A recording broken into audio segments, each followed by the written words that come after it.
Thanks for joining me. My name is Skylar with Cedar Ridge Management, and today I'm excited to talk to you about increasing your financial leverage. So, start off with a quote from Robert Kiyosaki. He says, "The best way to build wealth is to use leverage." And most people don't know this, but Robert says the number one form of leverage is your mind, and the second form of leverage are your words. He says, increase your financial vocabulary and you increase your financial leverage. And the best part about this, words are free. So today, let's increase our financial vocabulary and our financial leverage with these real estate investing terms. So we're going to talk about gross potential income, vacancy loss, effective gross income, operating income, before tax cash flow, after tax cash flow, total return, your total return on investment based on that total return, and effective annual ROI, and then gross yield.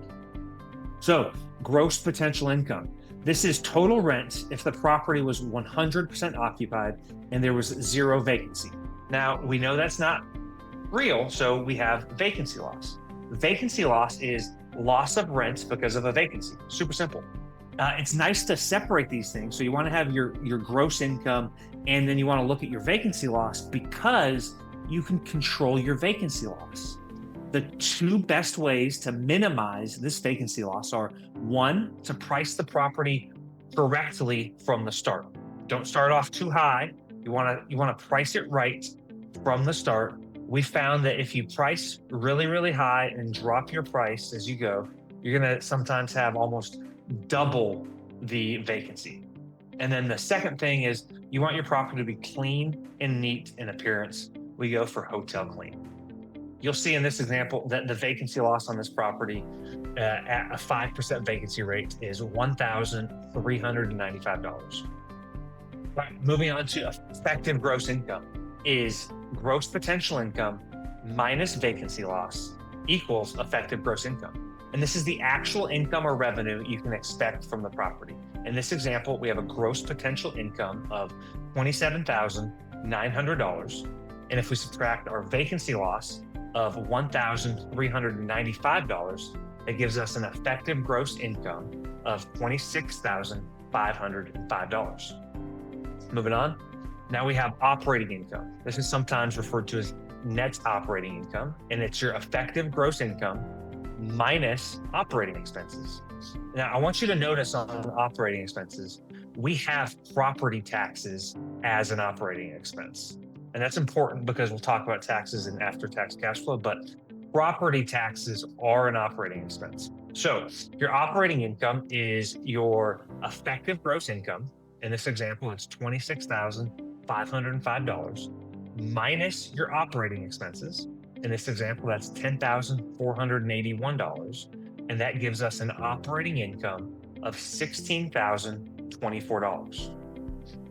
Next, we have before tax cash flow.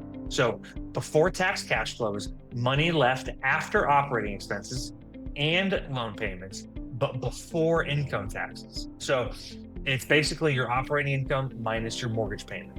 And in this example, we have an operating income of $16,024, and we subtract our annual mortgage payments of $15,293 to give us an annual before tax cash flow of $731.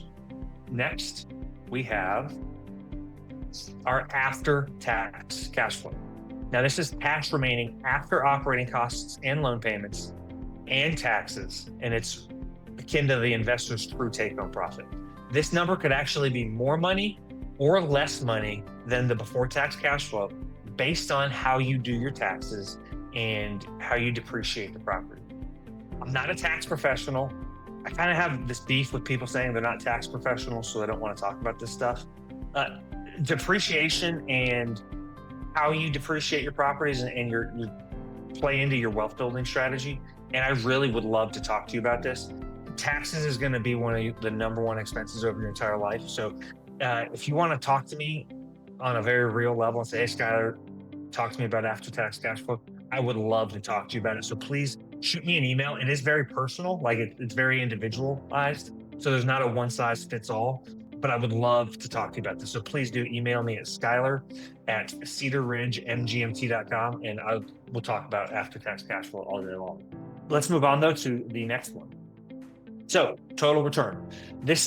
We want to look at your total return like a professional investor, because if you look at just one metric, like you make your decisions just based on cash flow, you're going to pass up on deals that are good deals. But if you make your analysis based just on appreciation, you're probably going to get into some bad deals that lose you money. So looking at any one metric by itself doesn't give you an accurate picture.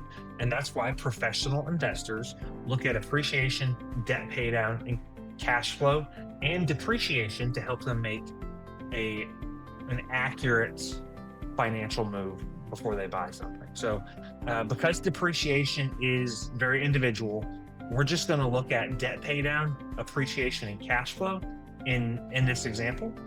So for a 30-year horizon on this property, we have a debt pay down of $194,000. We have accumulated appreciation of $628,000.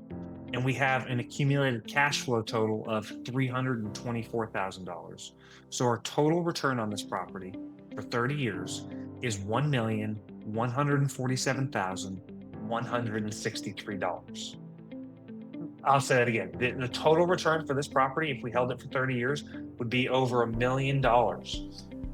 So that's helpful and that's good, but it's not the total picture. We got to kind of like figure out what that means for us as a percentage, right? So that's where we get in our total return on investment. So this is a very simple ROI formula, and it's the total return divided by the initial investment equals your total ROI. So in year one, our total return is $10,250. Our initial investment for this property was $58,200. So 10,000 divided by 58,000 equals 17.6%.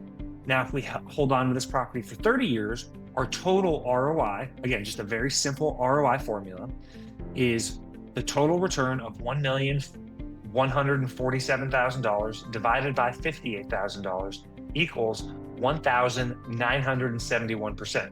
That's a cool number, but that number by itself isn't super helpful, right? We want to figure out what's our average return per year, because that helps us compare one investment to another investment. So the next thing to look at is effective annual ROI. And again, this is a very simple ROI formula that annualizes the ROI to show the average return on investment by year. So we're going to take that total ROI as a percentage. We're going to divide it by the number of years we held the investment, and that's going to give us our effective annual ROI. Look at year 10 for this. So we have a total ROI. We got to come up with that first. So that's $186,023 divided by $58,200, which gives us a 10-year total ROI of 320%. Then we're going to divide that 320% by 10 years, because we held on to the investment for 10 years. And that gives us an effective annual ROI of 32%. It's a very helpful number. So now you can use that effective annual ROI to compare this investment against other investments. Something to dive into. I want to keep this video kind of short, but look up the rule of 72 as an investment rule, and that tells you how long it takes your money to double. And you could use this effective annual ROI with that rule of 72 to help you do some financial planning. All right, next ratio, or the next thing to talk about, is this ratio of gross yield. So gross yield is your gross potential income divided by the total property cost. So remember, gross potential income is the rents that you would collect if the property was 100% occupied. In this example, that's $27,900. And we divide that by the total property cost. In this example, that's $242,000. And that gives us 11.5%. Now, this is helpful because it gives you how the property is going to perform irregardless of operating expenses.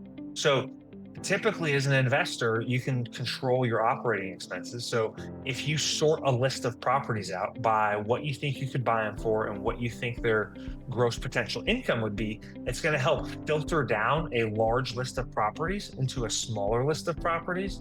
And then from those smaller lists, you can now dive into the property taxes, the insurance. What do you think maintenance is going to be?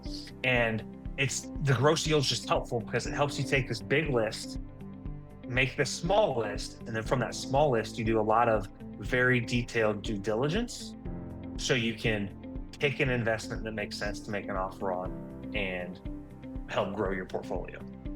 So don't take all of this from me, guys. I've gotten everything from reading books and taking classes and seminars.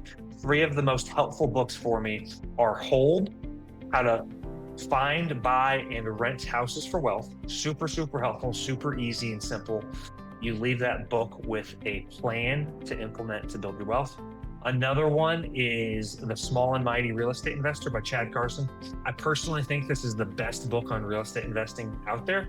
It takes financial planning and all of the complex investing strategies and puts them into one book that gives you a plan on, hey, this is my financial independence number. This is a real estate investing plan I can put in place to achieve that number. And this is the next action step I need to take to do that. Highly recommend reading that book.